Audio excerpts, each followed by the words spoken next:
네, 안녕하십니까. 방금 소개받은 국립수산과학원 이동길 연구관이라고 합니다. 지금 발표 주제나 이런 걸 보니까 지금 저희 쪽과 약간 좀 다르기도 하고 때로는 이제 맞는 부분도 있다고 봅니다. 그래서 혹시 생분해 오구에 대해서 좀 들어보신 적이 있나요? 생분해성 오구는 실제 그 유령업 방지를 위해서 저희 국립수산과학원에서 약 한 20년 전부터 개발해 왔었고요. 지금 현재까지도 이제 개발을 하고 있습니다. 그리고 국립수산과학원에서 오늘 그 여태까지 개발했던 연구 현황까지 설명 좀 드리면 이해가 되실 거라고 생각이 듭니다. 우선 생분해 오구의 이해와 연구 개발 현황의 발표에 앞서서 지금 언론에서도 많이 심각성을 이제 대두되고 있는 부분이 해양 쓰레기 그리고 폐오구에 관련된 것입니다. 그래서 해양 쓰레기가 뭔지, 그리고 해양 쓰레기의 발생 원인, 그리고 폐오구가 생기는 이유와 그리고 또 거기에 따른 피해에 대해서 설명을 좀 드리도록 하겠습니다. 해양 쓰레기는 자료에 보면 학계나 여러 가지 이제 언론사에 보면 바다 쓰레기 또는 해양 폐기물로 이제 말하고 있습니다. 실제 우리 일상생활에서 많이 사용하는 부산물들이 태풍이나 그리고 폭우 그리고 장마철 하천의 강 통해서 이제 모여드는 현상으로 이제 발견이 되는데요. 그리고 이 따른 이제 피해는 여기 나와 있는 것처럼 바다 생물 위협과 생물 서식지 파괴, 어업 생산성 저하 등이 있습니다. 특히 여기에서 보시는 것이 바다 생물 위험이 지금 유령업으로 지금 작용을 하고 있습니다. 이거는 이제 최근 제가 발표 자료를 만들면서 이제 논문을 이제 발견을 했는데요. 여기에 나와 있는 것처럼 네이처에서 과학 보고서에 의하면 북태평양 160만 제곱미터 킬로미터당 이제 플라스틱이 7만 9천 톤 중에 47%가 폐오구에 해당되고 있습니다. 여기에 나와 있는 용어는 학계나 학술지에 많이 사용되는 용어인데요. 여기 보시는 것처럼 abandoned, lost or discarded fishing gear라고 해서 약어로 되어 있습니다. 그래서 이 의미는 뭐냐면 버려진, 유실 또는 폐기된 의미입니다. 버려진 것이라고 하는 것은 뭐냐면은 어업 과정 중에 어구가 얽혀서 자연스럽게 끊을 수밖에 없고 버려질 수밖에 없는 상황을 얘기하는 것이고요. 유실되는 뭐냐면은 자연 환경에 의해서 빠른 유속이나 그리고 빠른 조류에 의해서 자연스럽게 유실되는 경우입니다. 마지막으로는 죄송합니다. 폐기되는 이 의미는 실제 고의적으로 버린 사항을 얘기하고 있습니다. 폐오구로 인한 문제는 한 세 가지로 요약을 할 수가 있는데요. 첫 번째는 익히 잘 알고 있는 유령어업과 그리고 선박사고 그리고 경제적 비용을 발생을 초래를 하고 있습니다. 선박사고는 유령어업은 다들 아시니까 넘어가고요.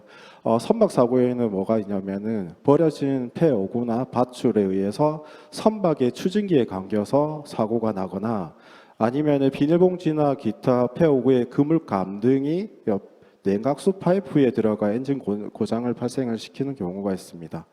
그리고 마지막으로는 경제적 비용 발생인데요.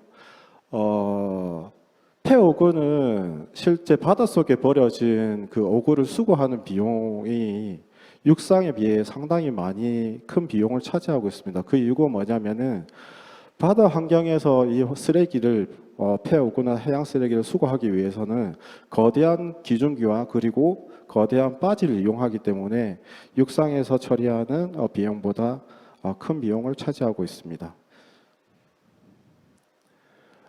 그래서 생분해 오구를 조금 설명을 드리기 전에 이제 오구에 대해서 좀 이야기를 나누는 게 좋을 것 같아서 준비를 해보았습니다. 실제 어구에는 한 16종류가 있습니다. 그 종류에도 세부 또 어구들이 있는데 크게 우리나라에서는 총 4가지의 어구류가 주로 사용하고 있습니다. 첫 번째는 걸 어구류, 그리고 두 번째는 통발류, 그 다음에 낚기 어구류, 끌 어구류가 있습니다. 그래서 생분해성 어구가 주로 걸 어구류와 통발 어구류에 적용을 많이 되고 있습니다. 이와 같이 걸 어구류 같은 경우에는 우리가 보통 대표적인 어구에는 자망이 있는데요. 어류가 이동하는 경로와 수직되는 방향으로 그물감을 설치해서 꽂히도록 하는 것이 걸어구류고요. 통발류는 이와 같이 통발 이용해서 꽃게나 그리고 장어나 문어 이런 것들을 잡는 것이 통발류입니다. 그리고 낱개 어구류는 바늘을 이용해서 물고기를 잡는 방식이고요. 그리고 끌어구 같은 경우에는 실제 배를 끌어서 잡는 어구라고 보시면 되겠습니다. 어구는 어떻게 만들어지냐? 이거 대표적인 것이 자망이라고 했습니다. 자망의 재료에는 그물감이 많이 들어갑니다. 그래서 우선은 자망 어구에 대한 제작 공정을 설명을 좀 드리도록 하겠습니다. 일단 수지가 있겠죠. 그 PA라는 것은 뭐냐면 익히 저희들이 잘 알고 있는 나일론 수지입니다. 그리고 PBS, PBEA에서는 생분해성 수지이고요. 그래서 이와 같은 수지를 이용해서 습식, 방사, 연신, 건사, 편망까지 이런 과정을 거치게 되는데 쉽게 설명을 드리면 우리가 섬유를 뽑는 방식과 똑같습니다. 그래서 이 섬유를 뽑아서 연신 과정을 거치게 되면은 그물실의 굵기와 강도를 조절할 수가 있습니다. 그래서 이게 나와 있는 그물실을 이렇게 감고 그리고 그물실을 이용해서 그물감을 짜는 거죠. 짜게 되면은 이렇게 같이 이제 그물감이 만들어지는데 이렇게 흔히 잘 아시죠? 저희 빠마 하면은 꼭 빠마한 것처럼 이렇게 나옵니다. 그래서 이 상태로 물고기를 어획하게 되면은 어획 성능이 잘 나오지 않습니다. 그 이유가 뭐냐면은 뻣뻣하기도 하고 그리고 실제 그물감이 엉켜서 잡혀야 되는데 이 부분이 성능이 저하가 되는 부분이 있습니다. 그래서 이 부분을 해결하기 위해서 열 처리 과정을 거치고요. 그리고 열 처리 과정을 거치고 나서 이제 건조 그리고 이제 뜸줄과 발줄을 연결하는 뜸과 납추가 되겠습니다. 생분해 어구는 이제부터 생분해 어구에 대해서 설명을 드리도록 하겠습니다. 생분해 어구는 보시는 것처럼 일정 시간이 지나면 여기에서 빠져 있는 문구가 있는데 바다 물 속에서입니다. 바다 물 속에서 일정 시간이 지나면 미생물에 의해 물과 이산화탄소로 분해되는 생분해 수지로 만들어진 어구입니다.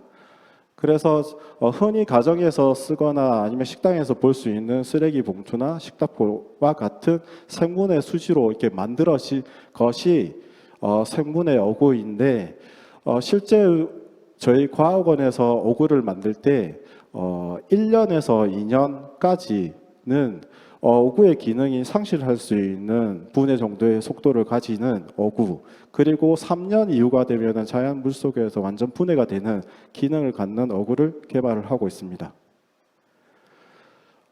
지금 여기에 나와 있는 자료는 생분해 어구가 꼭 갖춰야지는 특성과 성능에 대해서 요약한 자료인데요. 우선은 생분해 어구는 첫 번째는 당연히 분해 기능이 있어야 될 거고 두 번째는 뭐냐면은 기존의 나일론 어구와 대등한 물성의 특성을 가져야 됩니다. 즉 말해서 생분해 어구의 그물감과 기존의 나일론 그물감의 내구성이 같아야 되는 거죠. 그리고 마지막에는 어의 기능이 있는데 이거는 꼭 어업인들이 꼭 필요한 기능입니다. 그 이유가 뭐냐면 아무리 좋은 생분해성 어구를 만들어도 어업인들의 수익과 연결되지 않으면은 수요가 그렇게 많지 않고 사용을 하지를 않습니다. 그래서 분해와 그리고 기존의 나일론 어구에 대한 내구성을 가지고 어의 기능까지 세 가지 조건을 기능과 특징들을 가져야 하기 때문에 국립수산과학원에서는 한 20년 이상을 지금까지 여러 시행착오를 거쳐서 개발하고 있습니다. 세 가지 기능 중에 분해도 측정입니다. 분해도 측정은 저희 연구실 내에 이와 같은 그물실을 분해 실험을 할 수 있는 침지 수조가 있습니다. 그래서 이와 같은 보빈에 실을 감고 분해가 얼마나 진행이 되는지 한 달에 한 번씩 저희가 셈이나 GPC 즉 말해서 분자량과 그리고 셈 촬영을 하게 됩니다. 그리고 전자현미경을 통해 가지고 그물실이 얼마나 얇아졌는지 이런 것들을 확인하고 있습니다.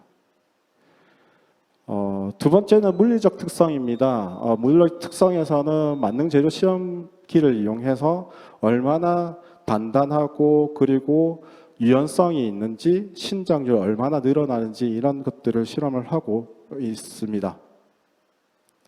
그리고 어획 성능 시험입니다. 이와 같이 어획 성능 시험을 할 때에는 실험적 변수를 줄이기 위해서 기존의 나일론과 저희가 개발한 생분해 어구를 교차하는 방식으로 저희가 어획 성능을 하고 있습니다. 오른쪽에 보시는 것은 노르웨이에서 실험 방법인데 저희 나라에서 실험 방법과 동일하게 사용하고 있습니다. 어획 성능 시험 분석은 한 세 단계로 이루어지는데요. 첫 번째는 시험 어구를 어장에 투망하여 침지 시간을 경과후 양망하는 거고요. 여기에서 말하는 투망은 물고기가 아니고 그물망을 던져서 침지 시간, 즉 말해서 물고기가 걸리는 때까지 걸리는 시간을 경과 후에 어구를 올려서 어획물을 측정하는 단계가 되겠습니다.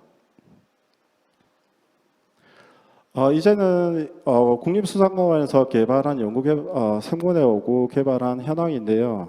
이와 같이 PBS부터 PBEAS까지 저희가 수질을 다변화하면서 내구성도 좋고 분해도 3년 안에 분해가 될 수 있는 어구를 개발하였습니다. 그래서 발전 방향과 개발 방향은 실제 이 수지의 가격도 싸야 되고 그리고 분해도와 내구성의 기존의 나일론 어구와 동등 또는 이제 대등한 수준까지 나오도록 노력을 하였습니다.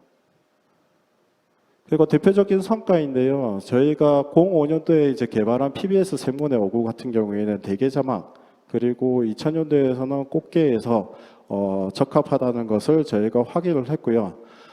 주로 두 가지를 설명을 드리면 꽃게 같은 경우에는 여기 2호와 2.5호가 나와 있는데 이건 그물실의 굵기입니다. 그래서 나일론과 생분해에서 약 1.15배 그리고 2.5의 굵기에서는 약 1.17배 그리고 참조기에서는 한 1.06배로 대등한 수준을 보였습니다. 그 외에도 저희는 꽃게 통발 그리고 짱어 통발용 깔때기 여기에서 말하는 것은 통발 몸체는 생분해가 아닙니다. 여기 깔때기 부분만 저희가 생분해 수지를 이용해서 개발을 하고 있고요. 그리고 쭈꾸미 인공소라라고 하는데 최근에 이런 천연 인공소라가 수급이 잘 되고 있지 않다고 합니다. 그리고 수급이 되더라도 크기가 작다고 합니다. 그래서 지금은 재생 플라스틱이나 사용해서 인공소라를 사용하는데 저희 현장에서나 또는 저희 한 5년 전에 개발한 생분해 쭈꾸미 인공소라가 있어서 내년도에는 보급을 시작을 하려고 하는 계획이 있습니다.